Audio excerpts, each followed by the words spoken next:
Hello and welcome. My name is Robby Doering, and today I'm going to be talking about the technical gear required to climb Mount Everest.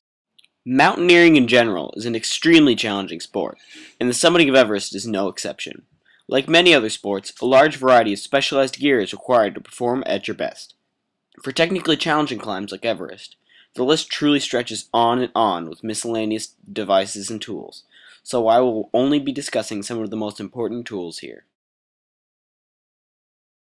The ice axe is a deceivingly simple device, consisting of only what is needed. Ice axes are multi-purpose tools, useful as walking sticks or temporary rope anchors, and also for carving steps, self-arrest, and a multitude of other applications. The wide part of the head is called the adze, and the thin end the pick, with a hole for a carabiner in the middle of the two. At the bottom there is a spike designed for driving into the ice for support. Since ice axes are made to be especially light, when Stuart Hutchinson claims that he was too tired to carry his during the descent in Chapter 20, it heavily emphasizes the fatigue in the group. Next, we have carabiners. Carabiners are another simple yet effective technology. They are metal rings meant to securely fasten two pieces of gear or ropes together, depending on the need. Since they are used as fasteners in climbing harnesses, the climber needs to make sure the gate doesn't open mid-climb, which would detach his support from the fixed line.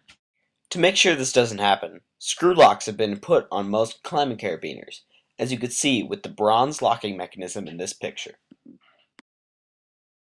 Next, we come to rappelling, one of the most feared activities in mountaineering. Rappelling is a method used to descend a sheer face by lowering yourself down with a rope while using your feet to rappel yourself away from the rock face. For this, the climber usually clips a harness into a fixed rope with a carabiner, then carefully feeds rope through the clip to let himself down slowly. Since it would be challenging to stop or slow such a descent with muscle power alone, this device was developed. The rope is fed through the device, and when the rope is pulled to a certain break angle, the device causes extreme friction and stops the rope, giving the climber more control over their descent. Many types of gear are needed for mountain travel, and I have not covered nearly all of the gear that mountaineers use. One of the most important ideas when considering Everest is that preparation is a must, almost more so than physical ability.